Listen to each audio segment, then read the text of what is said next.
Hello दोस्तों, जय हिंद। कैसे हो आप सभी लोग। उम्मीद करती हूँ आप सभी बहुत अच्छे होंगे और अपनी तैयारी भी बहुत अच्छे से कर रहे होंगे। आज मैं बात करूँगी रिवीजन के बारे में। जैसे कि रिवीजन हमें बहुत ही बोरिंग लगता है, रिवीजन हमें कैसे करना चाहिए। अगर आपके भी ये सारे क्वेश्चंस हैं, जैसे कि रिवीजन हमें कैसे करना चाहिए, रिवीजन में हमारे लिए टाइम मैनेजमेंट नहीं हो पाता है, हम पुराना जो पढ़ लिया है उसका रिवीजन कैसे करें, रिवीजन करने के लिए हम तो इतनी क्लासेस ले लेते हैं या फिर नया पढ़ने के लिए होता है, उसके लिए हमारे पास टाइम ही नहीं होता है।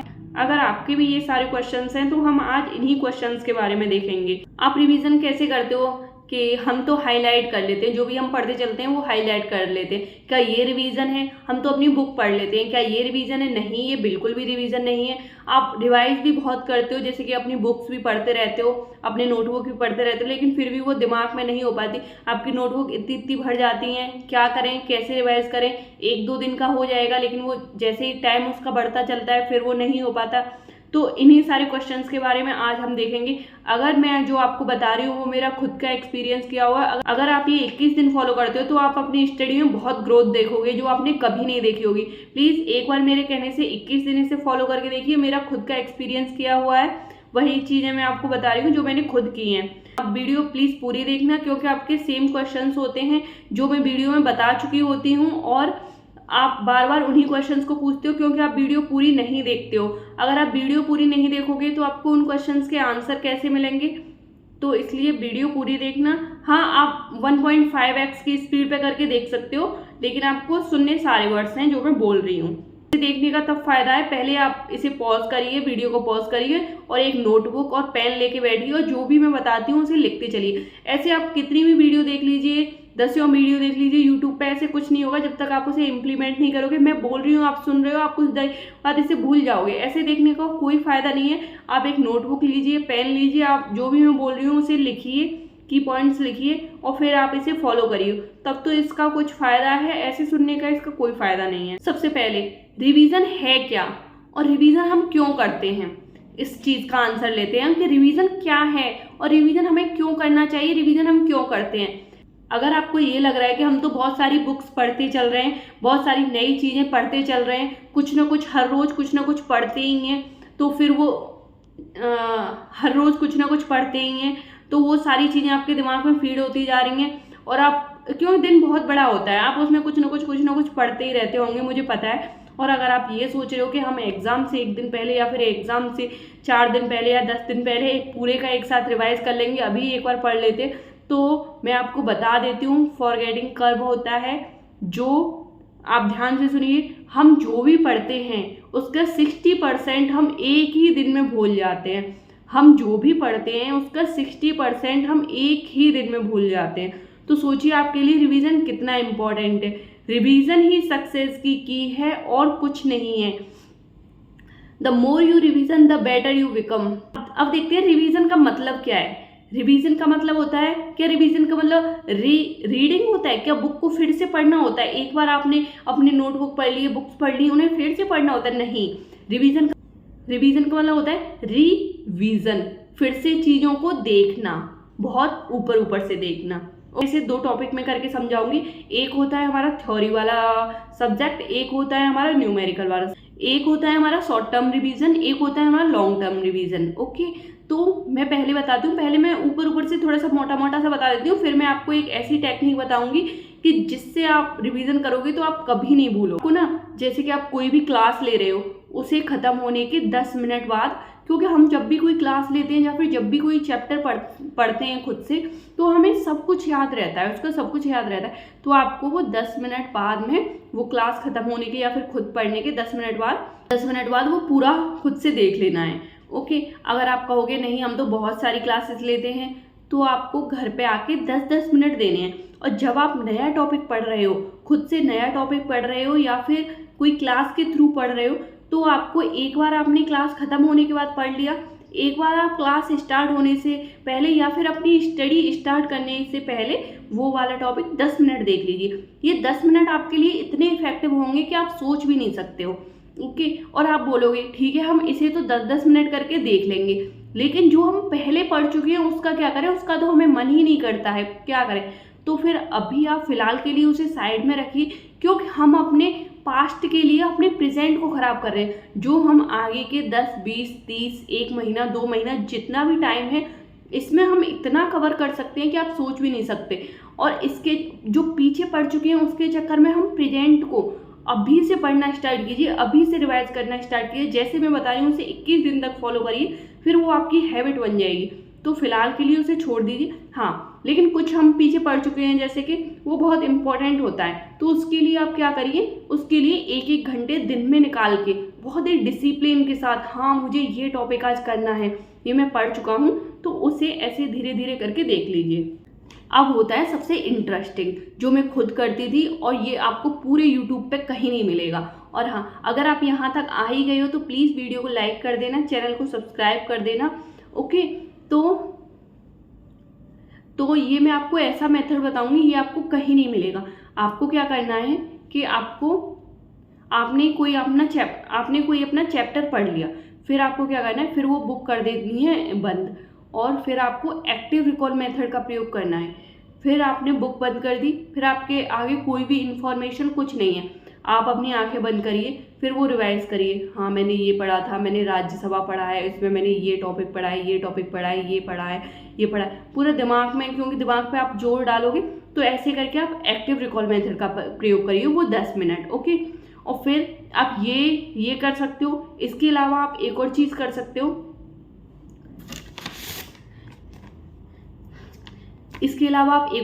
सकते हो, जैसे कि आपको एक कागज़ लेना है, आपने पढ़ लिया, फिर आपको एक कागज़ लेना है, फिर आप कागज़ पर जैसे कि ये ऐसे करके फोल्ड कर लेना है। तो इस साइड आपको क्वेश्चंस लिखने हैं जो भी आपने पढ़ा है। जैसे कि आपने सुप्रीम कोर्ट पढ़ा है, तो सुप्रीम कोर्ट से रिलेटेड जो भी आपके क्वेश्चंस आ रहे हैं दिमाग में, वो सारे एक साइड लिखते जाइए। खुद ही क्वेश्चंस बनाने, खुद ही लिखते जाइए, और यहाँ पे फिर उनका खुद ही आंसर लिखिए। फिर ये ऐसे करके क्यों लिखवाया है, क्योंकि आपको क्वेश्चन आंसर फिर नहीं दिख रहे हैं। ये क्वेश्चन है, फिर आप ऐसे करके ये देखिए, यहाँ पे इसका आंसर देखिए। तो आपका ये एक टॉपिक कंप्लीट हो जाएगा एक पेज में। आपका ये एक टॉपिक, ये आपके शॉर्ट नोट्स हो जाएंगे। और ये आप अगर ये टॉपिक रिवाइज करोगे तो आपको पूरी नोटबुक लेके बैठने की ज़रूरत नहीं पड़ेगी, पूरे थ्योरिकल नोट्स लेके बैठने की ज़रूरत नहीं पड़ेगी। जो भी इम्पोर्टेंट होगा इसमें आप सारे क्वेश्चंस लिखे होंगे, उनके सारे आंसर्स लिखे होंगे, तो आपका एक पेज में ऐसे वो बन जाएगा, नोट्स बन जाएंगे। नेक्स्ट, अगर आप ये भी नहीं कर रहे हो तो एक और चीज़ मैं आपको बता दूँ जो मैं यूज़ करती थी। ओके, तो मैंने क्या किया, मैंने कोई भी टॉपिक पढ़ा और फिर मुझे उससे रिलेटेड कुछ भी याद आ रहा है, जैसे कि मैं आपको इसे एक कहानी के थ्रू बताना चाहूँगी। जैसे कि एक कहानी है, आप इससे रिलेट करिए, जो भी आप टॉपिक पढ़ रहे हैं, कुछ भी पढ़ रहे हैं। तो आप राम और श्याम 2 भाई हैं। राम 25 साल का है, श्याम 20 साल का है। राम एक इंजीनियर है, श्याम एक डॉक्टर है। उनके पिताजी एक फार्मर हैं, उनकी माताजी एक हाउसवाइफ हैं, और वो इस गांव में रहते हैं, इस सिटी में रहते हैं, और उनका ये ड्रीम है करने का। तो ये हमने कहानी पढ़ी। अब इसमें से हमें लिखना क्या क्या है, हमें ये पूरा नहीं लिखना। जैसे कि मैंने एक टॉपिक पढ़ लिया तो मैं वो पूरा नहीं पढ़ती थी। ये जो भी मैं बता रही हूँ मेरा खुद का एक्सपीरियंस किया, मैं ऐसे ही याद करती थी। ऐसे ही मैंने एक बार पढ़ लिया, मैं उसके नोट्स नहीं बनाती थी थ्योरी में, मैं वो फिर एक्टिव रिकॉल मेथड का प्रयोग करती थी। पहले दिमाग में सोच के देख लिया, क्वेश्चन आंसर बना के देख लिए। फिर मैंने क्या किया, फिर मैंने एक पेज लिया, खाली पेज लिया, उस पर जैसे कि मैंने आपको राम और श्याम की स्टोरी बताई, मैंने राम और श्याम की स्टोरी ली। अब मैंने ये एक पेज ले लिया, इस पर मैं क्या लिखूंगी, बस राम लिखूंगी, ओके, श्याम लिखूंगी, और 22 लिखूंगी, 25 लिखूंगी, और इंजीनियर लिखूंगी, डॉक्टर लिखूंगी, और हाउसवाइफ लिखूंगी, और फार्मर लिखूंगी। इससे ये आपको इतना बेनिफिशियल होगा कि आप सोच भी नहीं सकते हो। अभी आपको सब कुछ याद था क्योंकि आपने कहानी पूरी पढ़ी हुई थी, लेकिन 10 दिन बाद आप सब कुछ भूल जाओगे। फिर आप ये नोट्स पढ़ोगे ना तो फिर आपका दिमाग काम करेगा। अच्छा 25, आपके नोट्स में बस यही लिखा हुआ है, 25, 23, फार्मर, इंजीनियर, डॉक्टर, फिर आप राम ये था, श्याम ये था। इस तरह से आपको हमेशा के लिए याद हो जाएगा। मैं आपको अपने नोट्स दिखाऊंगी, सच में अभी फ़िलहाल मेरे पास नहीं है, मैं किसी वीडियो में आपको अपने नोट्स दिखाऊंगी। मेरे नोट्स इसी टाइप के होते थे, थ्योरिकल बेस में नहीं होते थे, बस इंपॉर्टेंट की पॉइंट्स होते थे, उन पे गोला बना के इधर उधर तीर खिंचे हुए होते थे, बस यही होते थे। ये मेरे लिए रिवाइज करने में मुझे मज़ा आता था। आप कहते हो ना कि रिवाइज करने में मैम मज़ा नहीं आता, तो ये मज़ा यहाँ से आएगा। रिवाइज करने में आपको यहाँ से बहुत मज़ा आएगा, है ना। और आप एक एक दिन में इतना इतना रिवाइज कर लोगे। मैं एक दिन में अपनी पूरी नोटबुक रिवाइज कर लेती थी, क्योंकि बहुत ईजी होता है। बस 2-3 चीज़ें ही तो देखनी है। एक पेज देखोगे, राम श्याम 23-25 और ये डेट इंजीनियर डॉक्टर, हो गया रिवाइज। पूरी कहानी, एक पेज की कहानी हो गई रिवाइज। ओके, अब मैं आपको नेक्स्ट मेथड बताती हूँ। जैसे कि आपने ये कर लिया, अब आप जैसे कुछ भी कर रहे हो, कोई काम कर रहे हो, कोई ऑफिस में है, कोई हाउसवाइफ है, उन्होंने भी काफ़ी सारे कमेंट्स किए थे। तो आप जब भी कोई काम कर रहे हो ना, आपने कागज़ में भी लिख के देखे थे, तो उन्हीं क्वेश्चंस को जो यहाँ पे भी लिखे थे, उन्हीं क्वेश्चंस को खुद से करिए, खुद से क्वेश्चंस करिए। इसका क्या था, इसका क्या था, राम कौन था, श्याम कौन था, ये उसकी माँ क्या करती थी, वो कितने साल का था। इन क्वेश्चंस को खुद से करिए। नहीं आता है कोई दिक्कत नहीं, आप देख सकते हो, लेकिन आपको ना अपने दिमाग को ना ट्रेन करना पड़ेगा। आपको ना दिमाग को काम करवाना पड़ेगा। ये खुद से नहीं करता है, आपको इसको प्रैक्टिस करवानी पड़ेगी काम करने की। तो आपको इस तरह से करना है। आप खुद से क्वेश्चंस पूछ सकते हो, आप ऐसे क्वेश्चंस लिख सकते हो कागज़ पे, आप की पॉइंट्स उस पर लिख सकते हो। ओके, और आप सबसे इम्पोर्टेंट, आप किसी दूसरे को पढ़ा सकते हो। इससे ना आपका रिवीजन बहुत अच्छा होता है। आप जब किसी दूसरे को पढ़ाते हो ना, तो इसके लिए आप खुद भी पढ़ते हो, पहले ऐसे ही नहीं पढ़ाते हो। तो आप किसी दूसरे को पढ़ा सकते हो। और अगर आपके पास कोई नहीं है पढ़ाने के लिए, तो आप खुद से ही बातें करके खुद को ही पढ़ा सकते। नेक्स्ट टॉपिक है जो बहुत डिफ़िकल्ट होते हैं। हम जो बहुत डिफ़िकल्ट होते हैं उन्हें रिवाइज करने का मन नहीं करता। उन्हें कैसे रिवाइज करें? उन्हें रिवाइज करने का मन नहीं करता, उन्हें रिवाइज कैसे करें जो बहुत डिफ़िकल्ट होते हैं? तो उसके लिए मैं आपको बताती हूँ, जो भी आपकी नोटबुक होगी, जो भी आपकी जो किताब होगी जिससे आप पढ़ रहे होंगे, उसमें ऐसे करके होता है। ओके, तो ये आपकी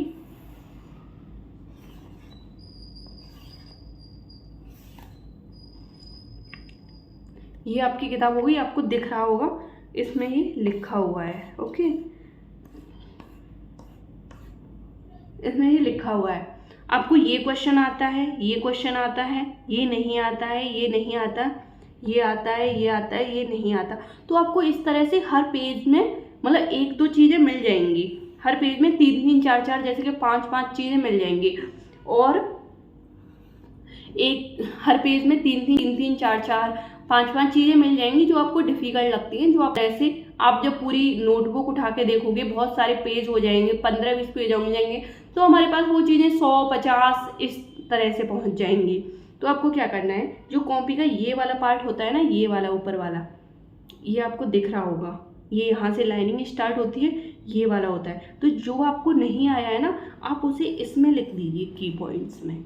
तो जब भी आप पेज पलटोगे, कुछ भी करोगे, भले ही आप उस चीज़ को रिवाइज करने के लिए कॉपी नहीं उठा रहे हो, लेकिन जब भी आप पेज पलटोगे ना, तो आपको वो चीज़ें दिख जाएंगी और वो चीज़ें आपके दिमाग में आ जाएंगी। अच्छा, ये। और जब भी आप रिवाइज करने बैठोगे, तो आपको पूरी किताब को या फिर पूरी नोटबुक को देखने की ज़रूरत नहीं पड़ेगी। आप ऊपर से उन्हें देख सकते हो। इससे आपका बहुत टाइम भी सेव होगा और बहुत इजी भी होगा देखना। ये हो गया जो हमारी थ्योरी वाली सब्जेक्ट्स होती है उनके लिए। अब MCQ वाले, जैसे कि अब देखते हैं हम जो न्यूमेरिकल वाले, जो जैसे कि मैथ हो या कुछ सवाल रीजनिंग के हो गए, उन्हें कैसे करें। तो उन्हें आप वीक में, पहले तो वो 10 मिनट वाला ही मेथड अपनाइए, फिर आप वीक में उन्हें 2 बार रिवाइज करिए। और अपनी एक डेडलाइन सेट करिए और एक डिसिप्लिन बनाइए कि हाँ, मुझे ये करना है तो करना है। आप ऐसे 2 से 3 बार उन्हें रिवाइज कर लीजिए और फिर आप उन्हें बिल्कुल भी रिवाइज मत करिए, फिर आपके वो दिमाग में फिट हो जाता है। मैं जैसे कि कोई भी क्लास लेती थी तो मैं नोट्स बनाना ही, शुरुआत में नोट्स बनाए थे, फिर बाद में टाइम की वो होती है तो कौन नोट्स बनाता है, तो फिर मैं बस स्क्रीनशॉट ले लेती थी। तीसरे दिन रिवाइज कर रही हूँ, फिर एक दिन जो क्लास ली उससे नेक्स्ट डे रिवाइज कर रही हूँ, फिर ऐसे एक चैप्टर मैंने 3 बार रिवाइज कर लिया। मैं ज़्यादा करती थी यार, मैं भाई 2 बार नहीं करती थी, मैं ज़्यादा करती थी, मैं 3 से 4 बार करती थी, मेरे मिनिमम 4 बार तो होता था। ओके, तो आप 2 बार कर लीजिए, आप 4 बार कर लीजिए।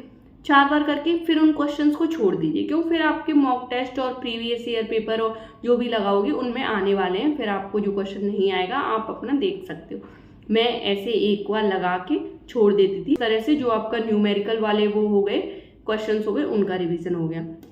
तो उम्मीद करती हूँ आपके लिए वीडियो कुछ हेल्पफुल रही होगी। हाँ, थोड़ी सी लंबी वीडियो बन जाती है क्योंकि मैं जो मेरे दिमाग में आता चलता है मैं बोलती चलती हूँ, भले ही एक लाइन मेरे से रिपीट हो रही है। अगर मुझे वो इंपॉर्टेंट लगती है तो मैं उसे 2 बार ही रिपीट कर देती हूँ। अगर मुझे बहुत ज़्यादा इंपॉर्टेंट लगती है तो मेरी वीडियो में वो 3 बार भी रिपीट हो जाती है। सो इस बात के लिए बहुत बहुत सॉरी। आपका बहुत सारा टाइम इसमें ख़राब हो जाता है, आपका प्रिपरेशन का बहुत ही इंपॉर्टेंट टाइम चल रहा है। तो आप वीडियो 2x पे या फिर 1.5x पे करके देख सकते हैं, और जब भी आप कोई काम कर रहे हो तब देख सकते हैं। और उम्मीद करती हूँ आपको वीडियो पसंद आई होगी और आपके लिए वीडियो कुछ हेल्पफुल रहेगी।